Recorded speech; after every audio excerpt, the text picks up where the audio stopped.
It's about the current relevant issues that are facing the world of tax policy, or even as an academic, what we are dealing with. And I'm really pleased that with me we have Benjamin Engel, none other than, who will be talking more about how the face of the EU policy is changing in terms of what we are discussing, the side-by-side agreements, or the current changes, what is happening in terms of the BFIT, in terms of the recent the work proposals of EU of 2016, and we are going to talk about that. And I'm really delighted that you accepted our invitation and you are here.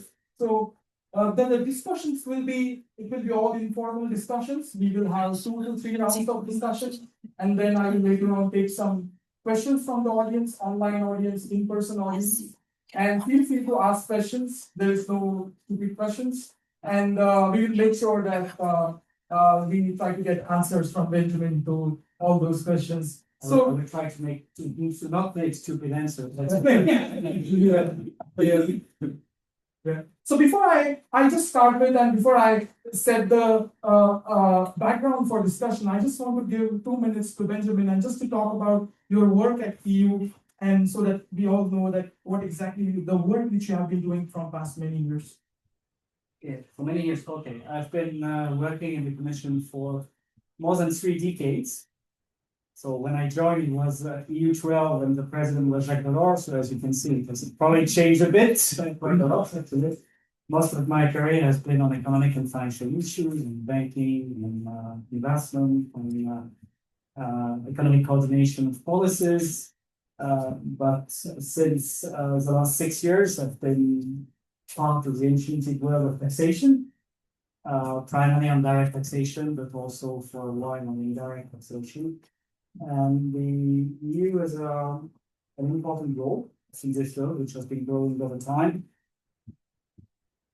So my role is both EU related, but also outside the EU, since there are a lot of discussions which are taking place in the OECD, in the UN, and I'll be very happy to talk about it. Are you happy with the work at EU that you've been doing? You don't need to answer that. Well, overall, no, I'm a strong deliverer. Yeah. There's no question. I've been lucky enough to work on important projects all my life. Even as a young official, I was part of the team that created the euro, for instance, something still missing in Denmark. One day. Yeah. But working in the tax field is particularly difficult because of the unanimity requirement, and that is a big difference from what I've experienced before. Before coming to TAXUD, I myself been involved in C22 regulation and 2 treaties, and never ever did it even cross my mind that the proposal could end up not being adopted. I knew it would be different, but not adopted, never crossed my mind.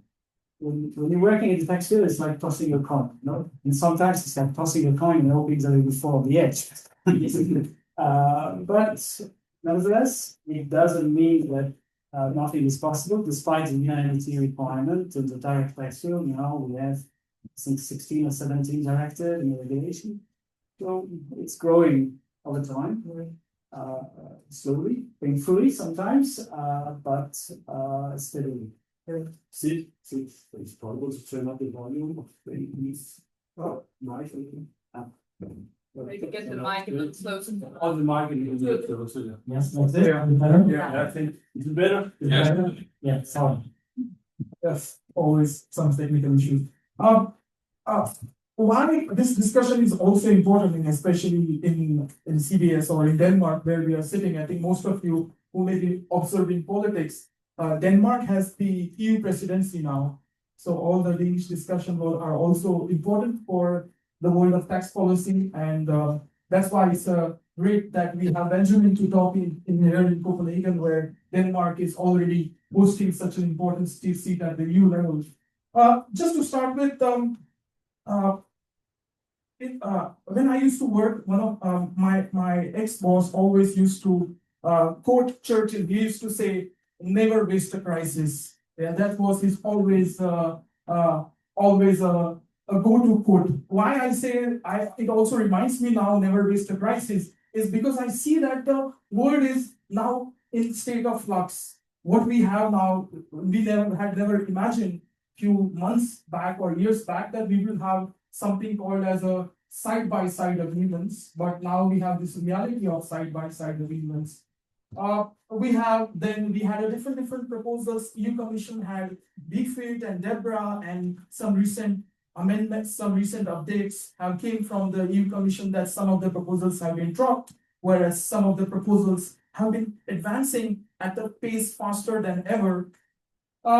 We have here, because we have side by side having discussing about the side by side agreements. We have the G20 meetings, which are going to come in a week or so, where EU Commission has a seat, where EU can also influence the decision there. So I just want to start with the big picture of from the EU standpoint, especially if I focus on the pillar 2. I will start with the pillar 2. I will come with the other issues later on, because that is the community most interested in, is what are the broad objectives of pillar 2 from the EU standpoint.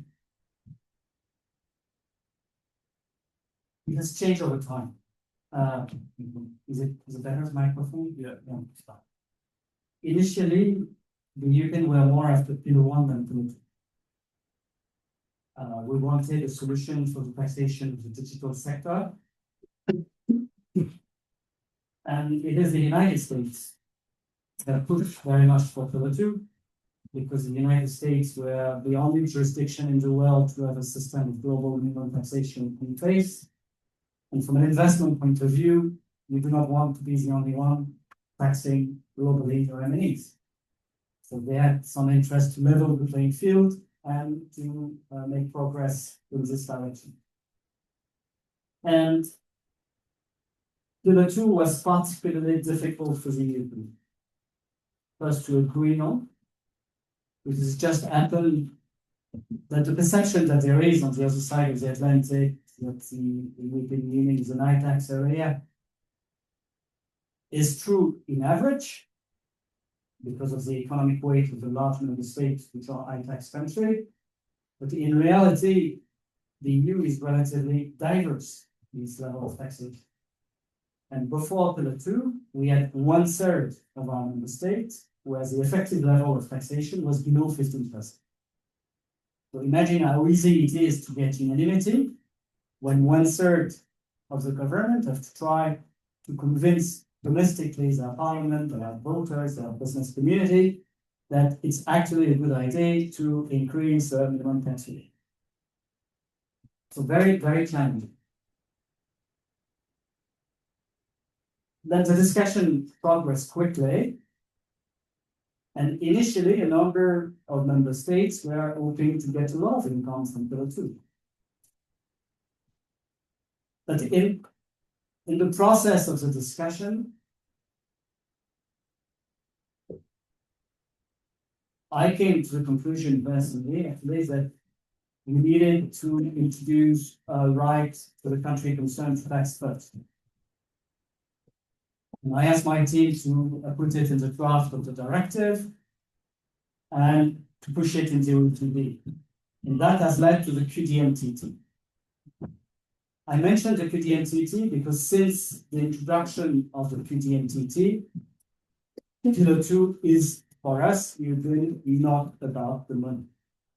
By the very definition, the QDMTT has transformed pillar 2 in some kind of instrument to level the playing field, transform pillar 2 in some kind of behavioral tax. That is, it is there to change the behavior of zero and low tax jurisdiction by creating a situation where either they tax themselves and introduce a QDMTT, or someone else has a taxing grab. So when the impact is more or less the same on your attractiveness, when in doubt, well, you introduce a QDMTT, right? At least get some tax income. And that mechanics is working. We see more and more jurisdiction introducing a QDMTT. That's the case of Barbados, of Bahamas, of Bermuda, of United Arab Emirates, of Kuwait, Qatar, Jersey, Guernsey, Isle of Man, and this list is growing. But the more they do it, by definition, the less Pillar 2 is generating income for high tax countries. So Pillar 2 for us is not about the money, it is about the level playing field. It is about creating a floor for the competition internationally. And level playing field has value. You hear often the business community, and I'm sure we'll talk about it, expressing concerns about competitiveness of Europe in a Pillar 2 environment. Overall, considering that in average the union is a relatively high tax jurisdiction, Pillar 2 is actually protecting our competitiveness. Because by ensuring a floor to international tax competition, it brings MNEs to take a little bit less taxation into account when deciding about their location, and a bit more other drivers, like the quality of the infrastructure, like the quality of the education, which are areas where actually the European Union is quite strong. So for us, Pillar 2 is about ensuring a level playing field. It's also about ensuring a fair right for any jurisdiction in the world to raise corporate income tax. That should also not be underestimated because it has been a bit criticized by the AGOs at the beginning.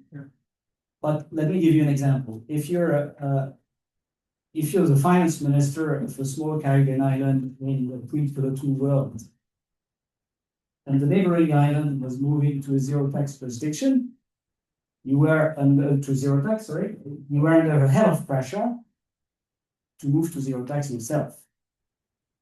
With Pillar 2, every jurisdiction in the world can safely introduce a certain level of taxation without fearing that the neighbor will not.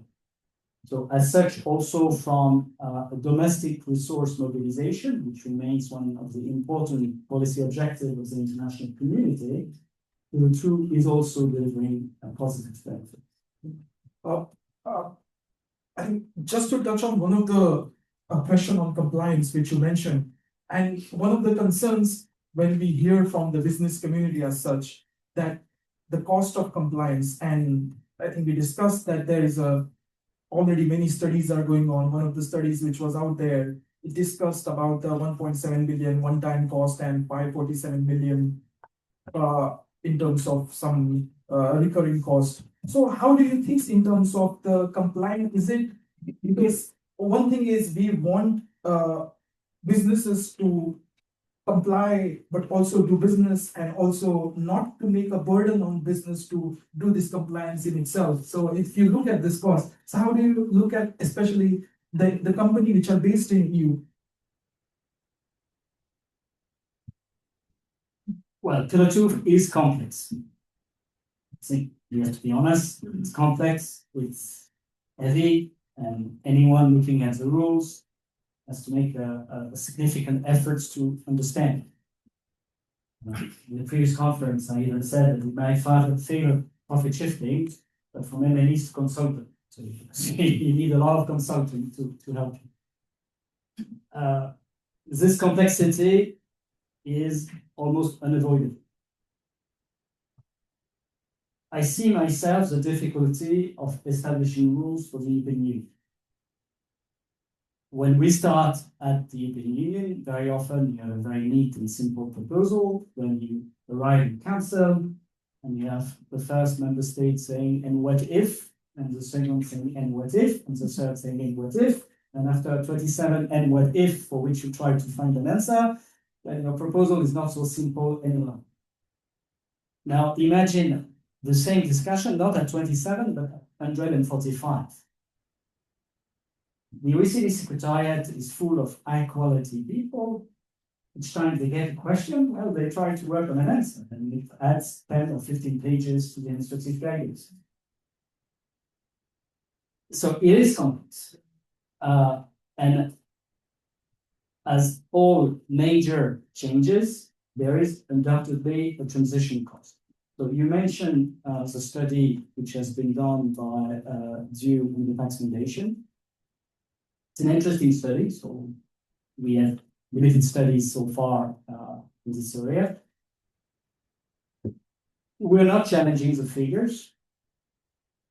There's a pretty wide sample of groups, so provide useful indication. But let me use this opportunity maybe to put the figures in a broader context. Not so much the one-off cost. So the one-off cost is a sunk cost, and then these are already faced it. There are a number of countries where there were prepayment obligation, like Belgium, so by definition, to be able to fulfill this prepayment obligation, they had to do their preparation anyway. But let's look at the annual cost. The study say for EU M&E around 517 million euros per year.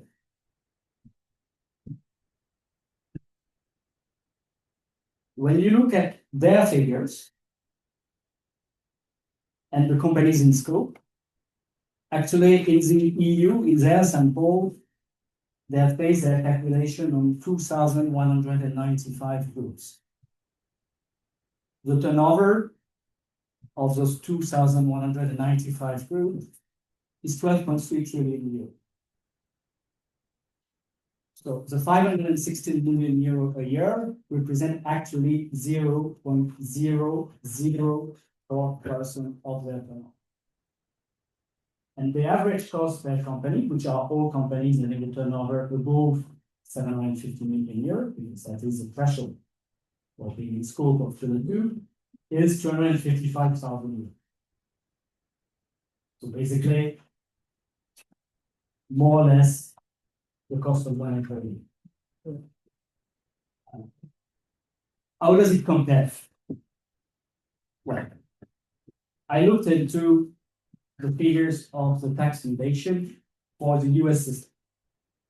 Because the US today are the only area in the world, that's why we're discussing this side by side, which have a complex set of laws, with guilty and the corporate alternative income tax and things. The Tax Foundation has done a study in 2024 in the United States, and they concluded that the average cost per companies in scope is $9 million. In other words, the average compliance cost for Pillar 2 is 16 times smaller than the average compliance cost for the US MNEs and those US system, 16 times smaller. I think it's important to keep it in mind because we hear a lot of dramatic presentation of the. That said, we should not draw the wrong conclusion. And the wrong conclusion would be to show complacency and to be happy with the complexity of the. One discussion very important which is taking place at the moment is about the permanent safe harbor. It is key to have a permanent safe harbor which is ambitious and good enough. I told you Pillar 2 is no longer about the money, and de facto many MNEs end up having a relatively modest stock of tax. Frankly, because of the QTCTs. So we have to make sure that the compliance costs remain as contained and limited as possible for those companies not to face unnecessary. There's good progress in this discussion. You mentioned on the side-by-side agreements, yeah, and especially it's for me it's a really unique thing which has happened. Like US is saying, we will have a side-by-side agreements. What does it mean for the EU position? Because we always thought there will be a one common framework, but now there is again a modified version. And how is EU going to deal with the US side-by-side agreement? Well, side-by-side is a new name, but it is not a new concept. I think there has been a lot of mispresentation of the situation as regards the United States since the beginning of the year and since the Trump administration has taken off. I've seen many newspapers saying the United States have worked out Pillar 2. But they have not worked out Pillar 2 for one simple reason. They have never walked in. Even with the Biden administration, the discussion was not on how to implement Pillar 2 in the United States. The discussion was on how to ensure the coexistence between the two systems. And we had reached a certain equilibrium with the Biden administration, which has been reopened by the Trump administration. But the discussion is the same. At no point in time, the United States had the intention to drop guilty.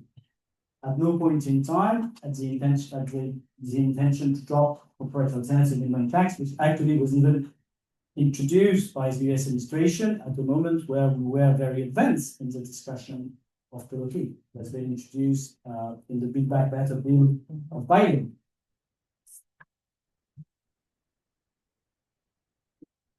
I think before we restarted the discussions this year, maybe have we not studied enough the complexity of the US system? And now that we have paid more attention to it, my personal conclusion, speaking on personal capacity, that there's not much different. Let me come back to it. First, compliance cost, as I said, if anything, it is worse in the United States. Complexity, people complain about the 1,000 pages administrative guidance that we have for Pillar 2, and they should. Obviously, it's too complex, too long. But if you take BEAT, CAMT, and guilty, we're talking of 1,725 pages of legislation and operating under different rules. For instance, CAMT, like Pillar 2, is financial accounting. And CAMT has also the same threshold as Pillar 2, by the way, 15%. Now, the most difficult question is what is the effective tax rate of US entities? And that is an uneasy question. First, because of the complexity of the legislation, it's difficult to come to a straightforward conclusion. There is a variety of studies. The range of the studies usually goes somewhere between 14% up to 21, 22%, depending on the sector. So there's not a single answer. It depends on the sector of activity of the M&E. So it ranges, therefore, from slightly below the benchmark of Pillar 2 to substantially more. But even in the slightly below case, which is 14%, we Europeans have to keep in mind that the variety of tax rate actually within the Union is much higher than 1%. It ranges from those which will be at the floor of 15 to those which are around 25 or even on paper for some 35. So we do think that there is a case in concluding that the US system is more or less comparable to ours. Before I go further and ask more question, I just want to ask, is there any question here from the in-person audience? Because I see we have many people from the business community here. Anyone would like to have a question for Benjamin, or anybody would like to raise a question?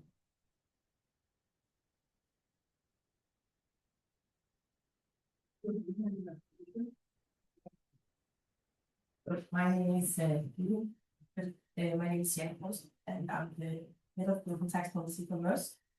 I would like to ask how you see the side by side offering also the opportunity for other countries to have a similar situation as the US, right? Because that seems as the next step from this conversation.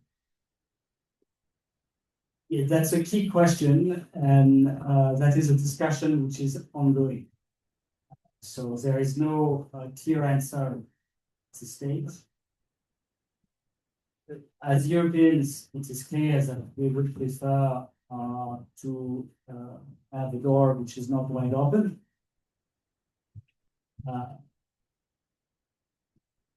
So the discussion is twofold at the moment. First, how many countries today have a system of global taxation that has sufficient similarities with what we're doing to qualify potentially for a side-by-side? And second, should this be just a point in time decision, or should we leave open the possibility for other jurisdictions in the future to introduce a similar system?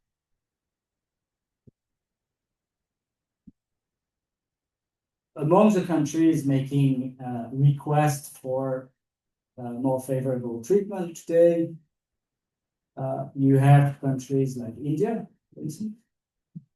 India has a system of global taxation, and we can be honest, we're not very concerned with India because India is anything is a very high tax position, even higher than we are ourselves.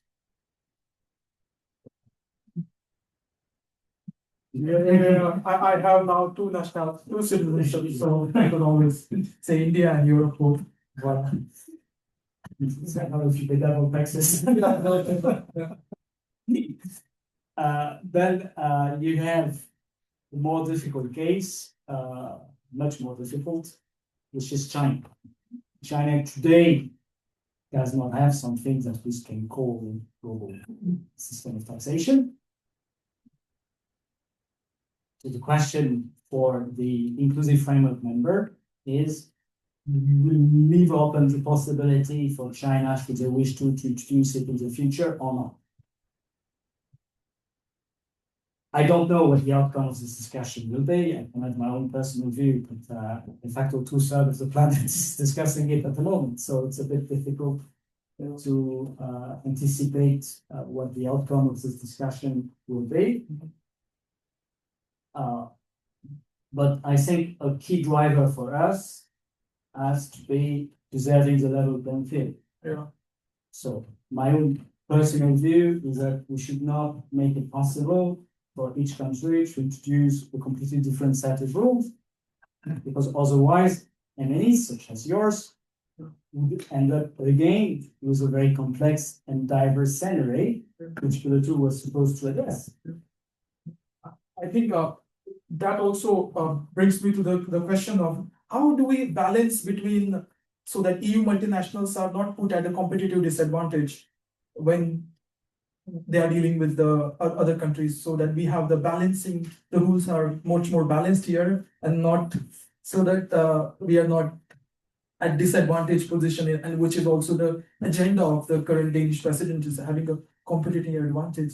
So is there a way we can make sure that multinationals like Maersk or other businesses, they feel like they are not at a disadvantaged position in comparison to the other continents, which may be in case, as you rightly mentioned, India, China, which is not in the picture, US is also, they are not at all starting there, not in the picture itself in this discussion. They're not in the picture, just to be clear. The Chinese do not object to the implementation of Pillar 2 rules on Chinese MNEs, particularly when they operate abroad. So it's a slightly different situation from the United States, which wanted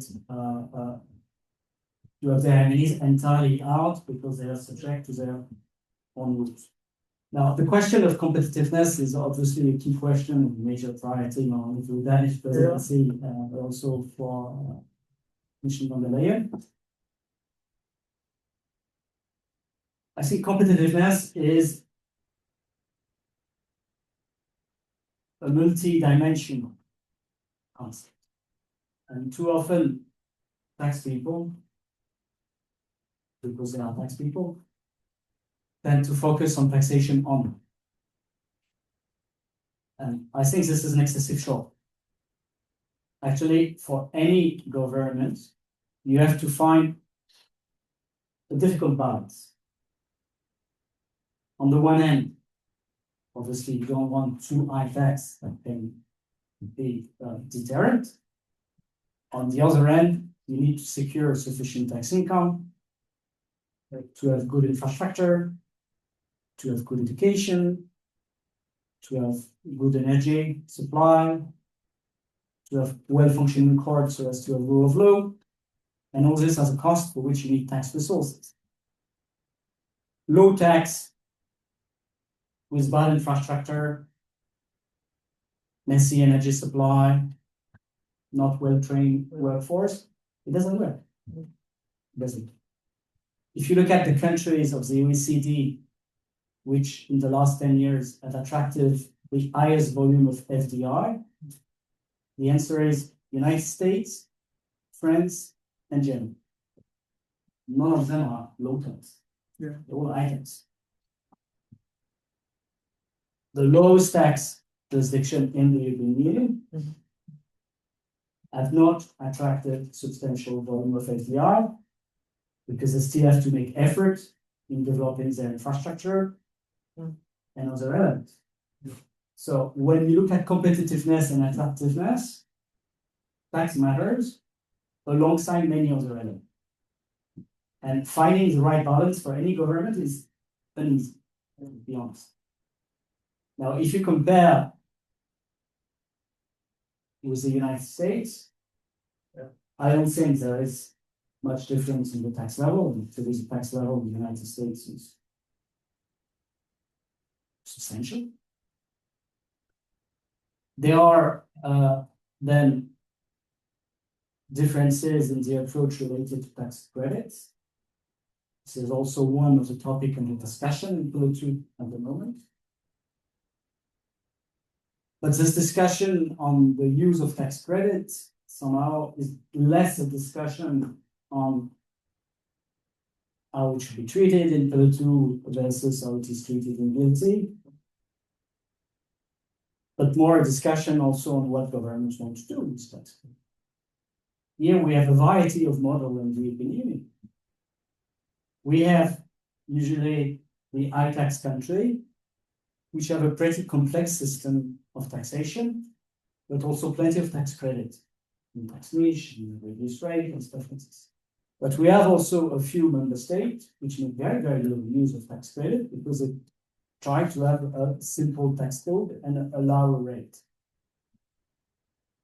As an economist, if you ask me whether I prefer a complex tax code full of tax credits or a less complex tax code but with a low rate, I would say, well, probably the second one is the better. Yeah. So it's a difficult question. The main force of the European Union is a stable and predictable front. Especially if you compare with the relative instability that we have seen on the other side of the Atlantic since the change of administration. Imagine you have a factory in the United States. You need a lot of products from all over the world to run your factory. Recording in progress.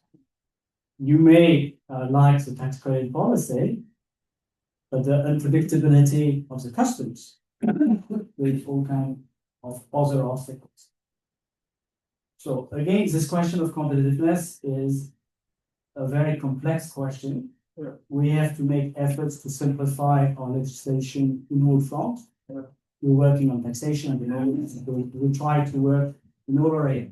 The mission is making simplification omnibus in all policy area to try to address the regulatory excesses that we may have had sometimes in some area. There is an overall objective which has been set by the Commission to cap the administrative cost for businesses by 25% and by 35% for SMEs. It's an ambitious objective. It's an objective also which cannot be achieved exclusively at European level. It is extremely important, particularly in tax field, that member states make a similar effort at national level. Because in tax field, notably direct taxation, EU legislation is covering the tip of the head. The bulk of the legislation is domestic. So if we care for competitiveness and if we care for simplifying the tax system, we need the European efforts to be seconded by national efforts to do just a similar exercise. And there is a big room of maneuver in many areas. Talking of tax credit and complexity, in my own member states, for instance, of origin, in French, more than 400 different tax expenditures. In another member state, Southern Europe, which I will not quote, but there are more than 700 different tax expenditures. You may wonder, when you have so many different tax expenditures, what's the efficiency? No one is even able to list it easily.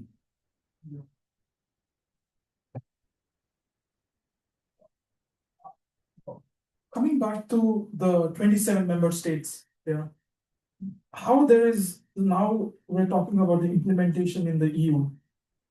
Is there a unified front in the EU in terms of implementation across the 27 member states? Or how is this dynamic of managing one versus another versus, and what is the divergent views and challenges in the EU, especially on Pillar 2? Well, if there was a unified front, my life would be boring. No, it's a constant discussion. Member states have different starting points. Some member states were never very keen about Pillar 2 in the first place. You may remember that the discussion in the run-up to the adoption of the directive has been a very challenging discussion. And to be honest, until the very last minute of the European Council, we were not so sure that we would make it. So today,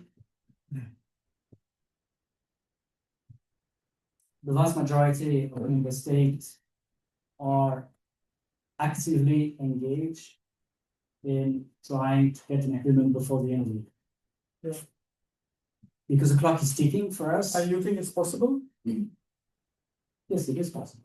It is possible. We need an agreement on the side by side on the paper.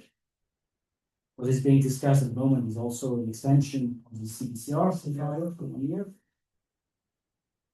And agreeing also on the principle that we keep on working on further simplification. Yeah. Then you have the more difficult question of whether there is a so-called UP safe harbor, which is the other question that you asked me before, which is, should we have a side-by-side system which cover only the United States or some other jurisdiction, which someone called recently the side-by-side-by-side. Never simple. I think there is a collective need for the European Union to come to a deal before the end of the year, because we have clear rendezvous clause set in our legislation. And one very important one is on the 1st of January. On the 1st of January, the UTPR is supposed to be implemented on the US Union, so there's a statement and the UTPR safe harbor as it is today. Since the United States have been very clear about their dislike, they had before the summer threatened to use Section 809, which would pay a significant withholding tax on flows of royalties, interest, and dividend. And the last edition of Section 899 is actually particularly worrying for us, as compared to the original version, which was affecting all companies. The last version of Section 899 is actually exempting, rather, the US headquartered company.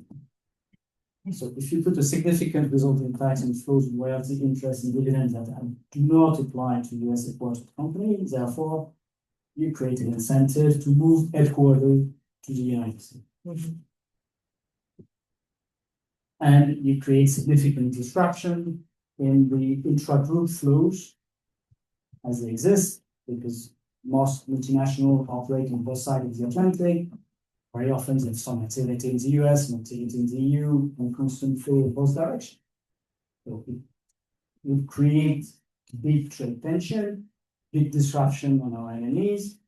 We have to make clearly substantial effort to bring stability in the international tax framework, in the international trade relations, international economic relations, I don't think anyone has an appetite for renewed tension.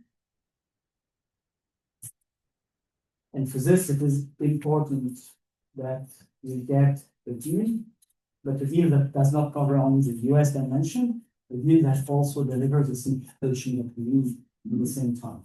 And this is what we're trying. I think on the side by side, we're very close at the moment. On the say independent safe harbor, we're also very close. The bulk of the discussion is more on what to do with other jurisdictions that would like also treatment that takes into account their own situation. I'm optimistic by nature, so I would bet rather on an agreement before the Before we are running out of time, but before I also want to get in questions from the audience. Does anyone have any questions or any question from our audience online? Yeah, could you maybe? I can read it out loud. Yeah. Do you want me to? Yeah, if you could read it out loud. Yeah. So the question online says if the GILTI regime in the US is deemed Pillar 2 compliant / equivalent without country by country approach, which is integrated in the Pillar 2, won't this introduce an automatic advantage to US multinationals? You've made it clear before that a global consolidated approach would not be compliant with Pillar 2, but the G7 agreement decided otherwise. No, it has not decided otherwise, and I think there is a slight confusion in the question. The EU directive does foresee the possibility to determine equivalence. And for this, you need two things. You need an effective tax rate of at least 15%, and you need indeed a country by country approach. It is very clear that the current US system is not equivalent. There was a discussion in the United States at some point on making it closer. You may remember that in the Build Back Better bill that I mentioned, they discussed the possibility to introduce country by country approach. This didn't go through the legislative process because they found that we bring an excessive level of complexity on top of the existing complexity that guilty has, which is already a number of baskets. As I was saying, we will end up with an infinity of baskets and we'll never be able to manage. So we are not discussing on saying that guilty is equivalent. What we're doing at the moment is building a safe harbor, which is a different thing from this article, which was built around the decision from the Commission actually determining equivalence. And we're using safe harbor because that's the most convenient way to go quickly. Sure. Yes, thank you very much. I actually had more or less the same question, but I'll rephrase it slightly because I get the technical answer. But what does that do for level playing field considerations where you started out with? Because if you don't apply jurisdictional blending on the side by side and also invite other regimes to enter into side by side regimes, don't you then get problems with Pillar 2 countries that jurisdictionally blend and other countries, side by side countries that don't have to do that? Well, there are several dimensions to your question. Do I prefer a country by country approach to global blending? Yes. Then, I think the superiority of the country by country approach is that it is more efficient in creating an incentive to level the playing field. The US system is important, and we should not underestimate the moves they have done when they created it. But de facto, it does not prevent US MNEs to have tax activity in tax haven, to use a shortcut, as long as they have a sufficiently big activity in a non-tax country to offset it. Incidentally, if they don't have this activity, they will face a proper tax. It's no doubt, in fact, that the US system is ensuring a floor to taxation the same way that the is ensuring the floor to taxation. It is just when you take the level playing field approach, where it is very clear that the incentive in the US system is limited on zero low tax jurisdiction to stop being a zero low tax jurisdiction. While in Pillar 2, the combination, well, the presence of the UTPR creates a very strong incentive on zero low tax jurisdiction to consider introducing a corporate income tax, which is not an easy step for them, because I don't want to enter into some kind of, moral high ground or whatever. When you don't have it in our small jurisdiction, with a very limited administration, sometimes we're talking administration who is 15, 20 people in the tax administration. Huh? Introducing from scratch the corporate income tax is a major challenge. But Pillar 2 has created this incentive precisely because of the absence of global blending. Does it create a big difference in terms of competitiveness? Well, I don't think so. I don't think so for the reason I already mentioned, which is a US MNE that would be too present in a zero tax jurisdiction would face a top of tax liability. In that sense, if you're an MNE, you pay in both cases, but the distribution, the geographic distribution of your taxes will not be the same. Just moving beyond the pillar 2, we so far talked about the pillar 2 is ending the race to the bottom, but now there is a discussion that this race will move to another lane. It could be through incentives, it could be through compliance, it could be through other special things which for tech sectors they may offer. So my question is, does this really end the race to the bottom, or is the tax competition is going to shift to something else? Well, first, so far, Pillar 2 has created not a race to the bottom, but a race to the top. As we have seen so far, zero no tax jurisdiction moving up their rate. We haven't seen jurisdiction moving their rate in the other direction. That's a fact. Now, on what happens with tax credit, with grants, etc., is unpredictable by definition, and will also depend on the final outcome of the current discussion of the treatment of tax credit. Particularly non-refundable tax credits, which are the ones which are in the discussion at the moment. There is a balance to be found between ensuring a fair treatment for those tax credits and not on emptying the ambition of Pillar 2. Because if you open too much the door to all forms of tax credits, as you said, when you end up with a system in name, when in practice, nobody needs it, and therefore no one has to do any effort, and then what have you achieved? Just a very complex way of achieving nothing. So we have to find this delicate balance at the moment. I know that you invited the previous speaker, Pascal Saint-Amand, and I remember the last intervention of Pascal Saint-Amand in the Inclusive Framework meeting.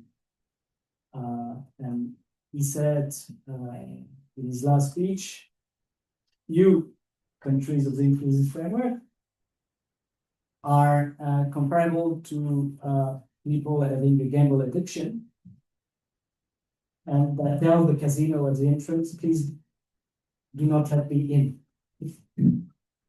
He says, you have a tax credit addiction, and you are setting collectively room to make sure that you do not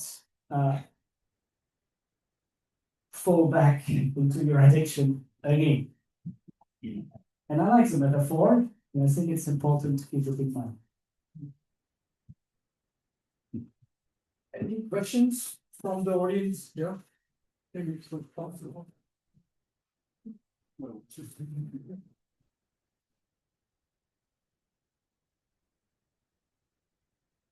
Just your name, My name is Jens. I'm head of the tax at Rumble, Danish-based global engineering and architecture consultancy firm. You mentioned that there are ongoing discussions about making the safe harbor rules permanent. In your opinion, will they become permanent? And if so, from when on? What is being under discussion at the moment is to have a permanent safe harbor that would kick in as of 2027. And meanwhile, there is an idea which is still to be agreed, obviously, to extend the current CBCR safe harbor, which is a temporary safe harbor. I'm sorry, this is very technical, by 1 extra year.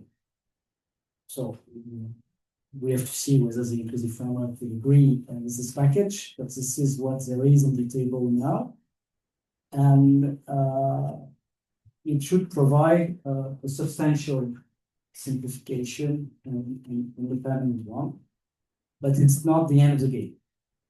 As I mentioned, it's also agreed that we should look at trying to simplify the rules themselves. And that will be an important work stream that need to be developed in close liaison with the business community in years to come.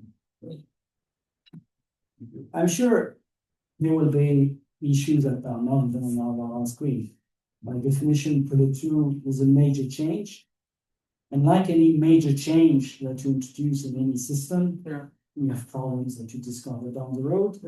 So it's important that we keep this ability to fine-tune and adjust the trajectory based on experience.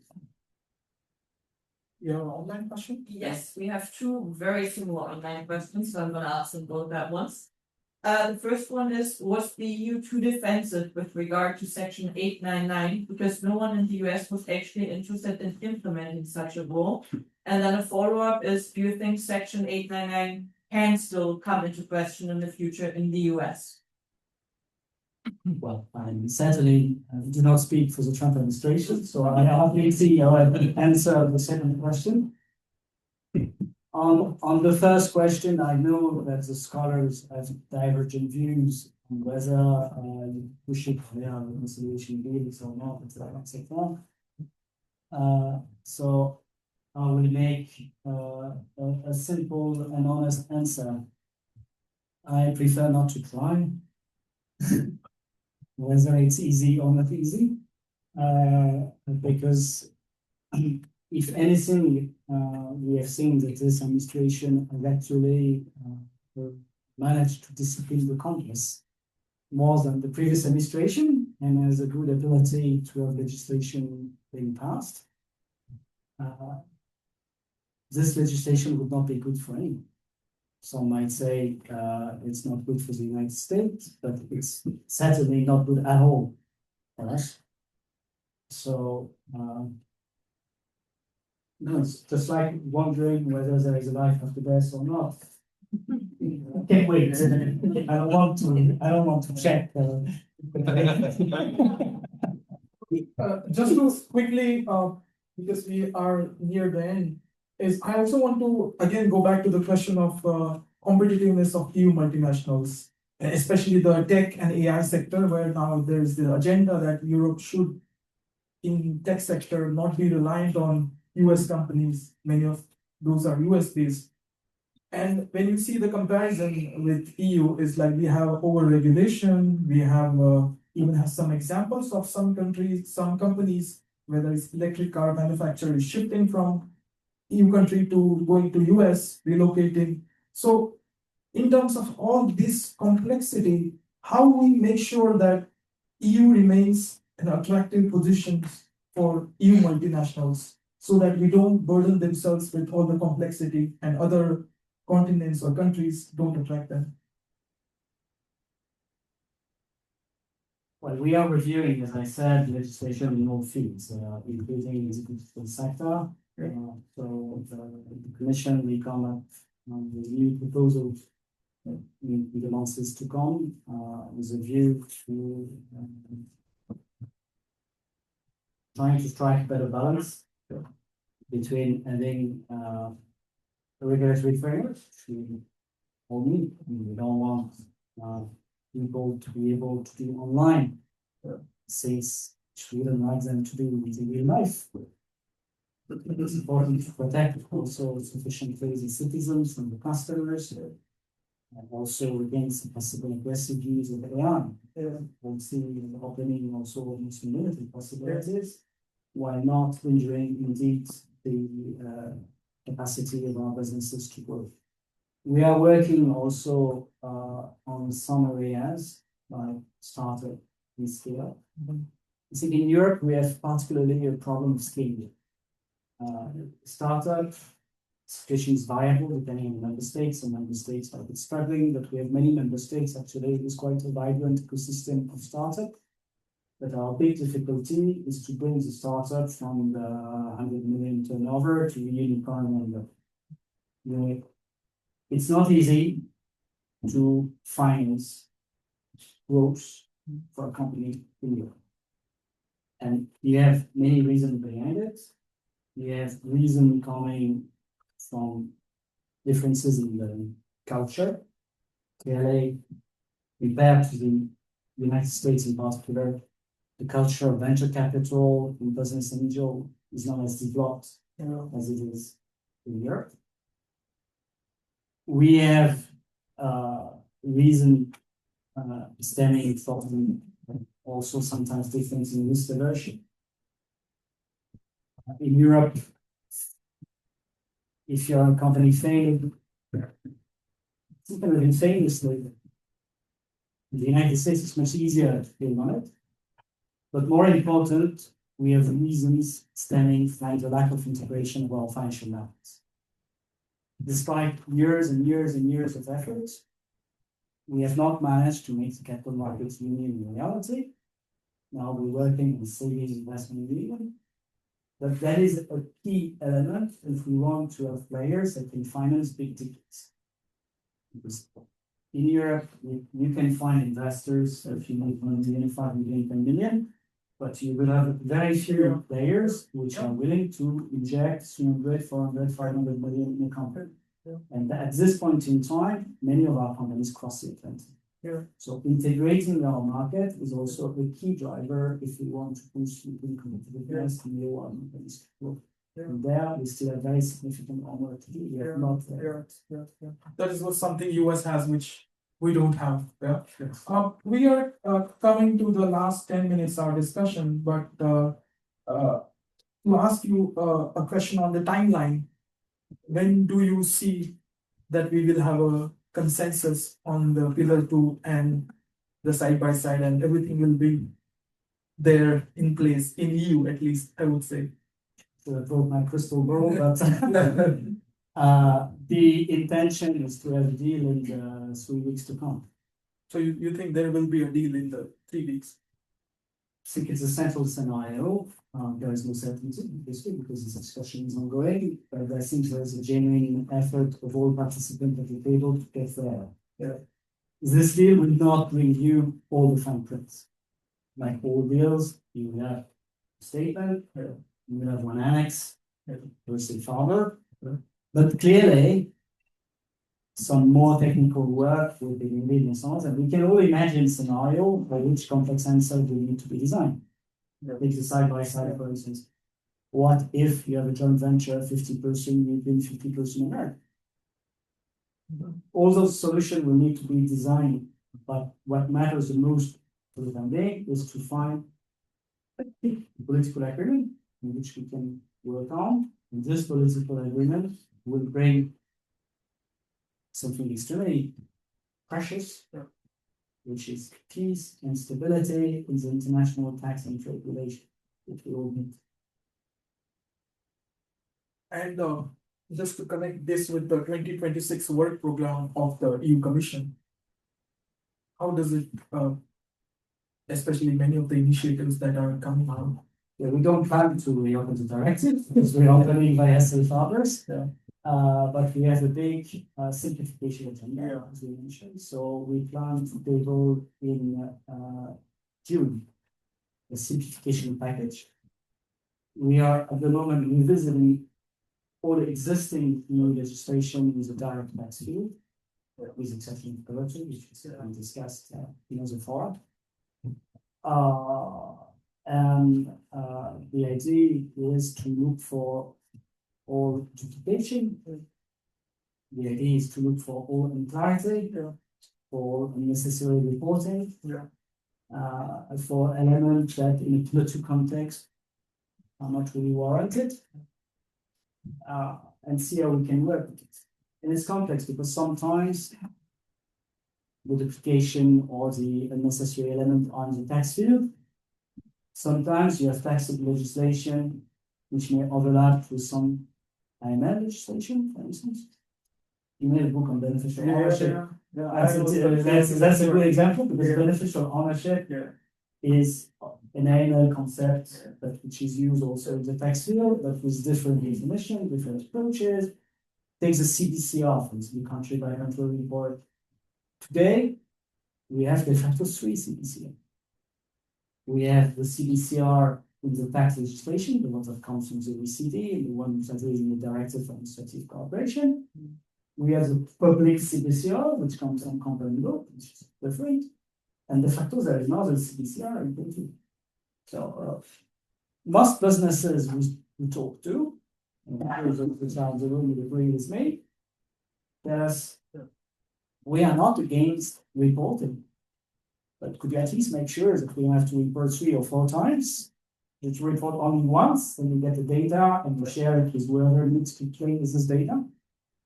And that is a very simple and common sense objective. Making it happen is complicated.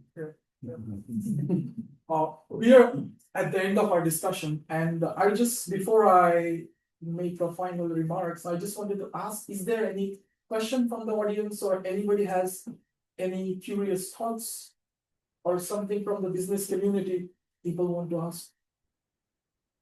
Anyone from online audience, are there any questions? Yeah, there are a couple. You might have touched on some of it, but I'm not quite sure. But Well, we will answer those maybe later on. But just to conclude or ask you, if I have to ask your final thoughts on this, is now everybody is talking about the compliance cost, complexity of doing Pillar 2 returns and EU competitiveness, and all those discussions what we had in the last more than 1 hour. What would be the key audience, key message which you would like to give to the business community or for the administration from other countries who are looking at the EU approach, how EU is trying to solve this puzzle and get everything together? Also the businesses who are watching with anxiety as to how they have to plan for the future, what they should look out for, how they should plan for the future. Yeah, well, I understand that from a business point of view, the situation is messy. You have to implement rules, and those rules are still evolving over time, while the legislative obligation are already there. So that is a very suboptimal situation. It is obviously no one's fault specifically, it's just how things are sometimes. So what we need first is to finish this discussion as quickly as possible and bring stability and predictability to you. Companies usually are not against taxation, they want to understand what their obligation are. I think this is also one of the big progress that I've seen over the years. I'm speaking in a business school today, we're in the Copenhagen Business School. I went to a business school myself. I went ECFIN in France, and as a student, I had a course on tax avoidance. Not on how not to do it, on how to do it. 20, 30 years ago, a good tax director was a tax director that was coming with very creative schemes, very complex schemes, making big use of tax elements. Today, a tax director doing this would be considered as a risk to the company. So we should not underestimate the road which has been traveled. We have ensured the change in the mindset. And so now Pillar 2 is just a last addition on a long series of measure, which is completely revolutionary tax world. We created already a more predictable and stable environment.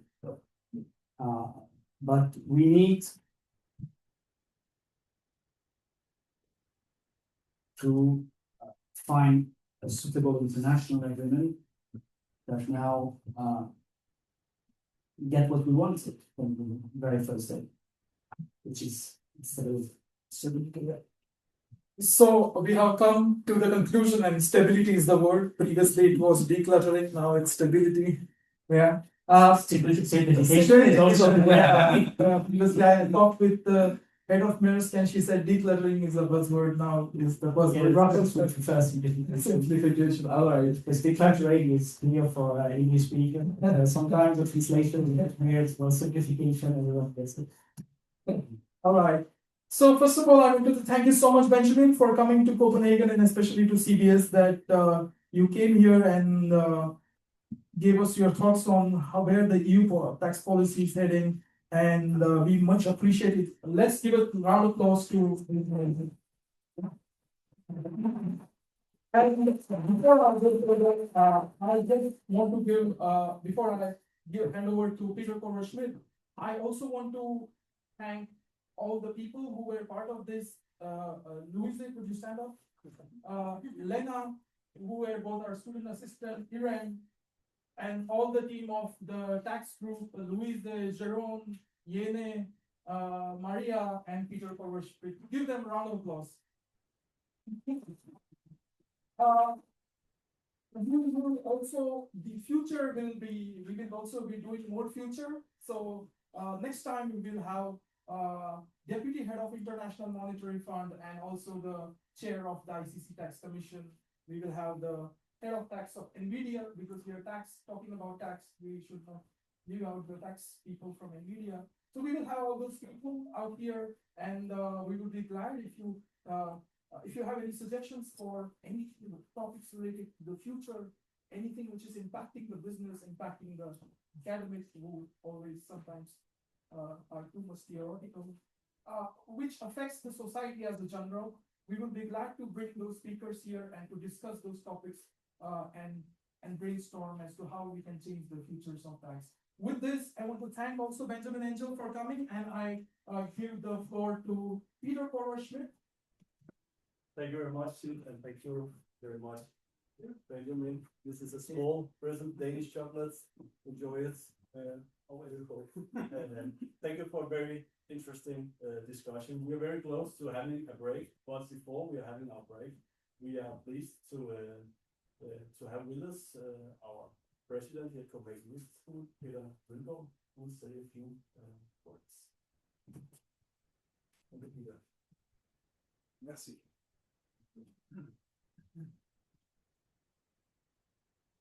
So I'm pleased to join you at the conclusion of today's third Futures of Tax session.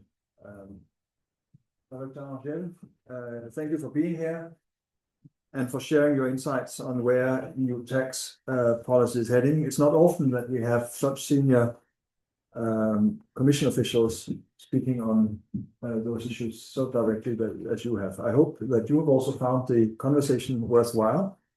Your perspectives on the challenges of harmonization, transparency, and anti-abuse measures and the political realities behind these policy choices is valuable for our community to hear firsthand. The topic you've discussed today, taxes, trade, and transparency, sits at an important intersection. They touch on sovereignty, fairness, competitiveness, and international cooperation. They affect how businesses operate, how governments make fiscal decisions, and ultimately how our economies function in an increasingly complex geopolitical environment. This connects well with our work at CBS on geopolitics and business security. We recognize that the world our students and researchers are navigating has changed. The boundaries between business policy and politics are blurred, and tax policy is a clear example of this. The aim of the CBS Futures of Tax series is to bring together policymakers, practitioners, and academics for substantive dialogue. The fact that over almost, I hear, 200 people from different continents have joined us online today, as well as many in person at CBS, speaks to the relevance of the questions we are asking and why it's important. In the coming months, as Sid also said, we'll hear from the corporate world, leaders from companies like NVIDIA, who are navigating these policy shifts in practice. We'll hear from the International Chamber of Commerce, which represents the business community's perspective on global tax frameworks, and we'll hear from the International Monetary Fund's Fiscal Affairs Department, which works with government worldwide on tax policy design and implementation. All this reflects an understanding that tax policy sits at the intersection of multiple competing interests and perspectives, public and private, developed and developing countries, economies, traditional industry, and emerging tech sectors. To understand where policy is heading, you need to hear from all of these voices, not just one. That's what makes this series valuable, and frankly, that's what makes it unusual. I also want to acknowledge Professor Peter Körber-Schmidt and Professor Christina Dubinsky. Is she here? No, she's not here. Let's shake. Welcome. Of the Rethinking Entrepreneurship Project for supporting this initiative, and to CBS Law and to our Department of Business Humanities and Law for making this possible. And to all of you who participated here today, whether here at Sofia Plaza or joining us from across the world, thank you for your engagement. These conversations depend on having thoughtful participants willing to ask difficult questions. I hope we'll have more opportunities to host senior EU policymakers at CBS for these kinds of exchanges. Thank you again, Director Angel, and thank you all for joining us here at CBS and online from around the world.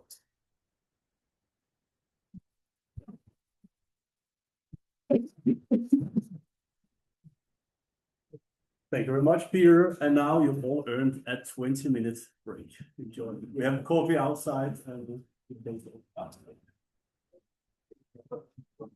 You can close it down? Yes. Okay. Stop the screen, the recording first. Wait, there were four things here. Oh, it saying thank you. Yes. Anyways, thank you so much. Thank you. Stop the recording first.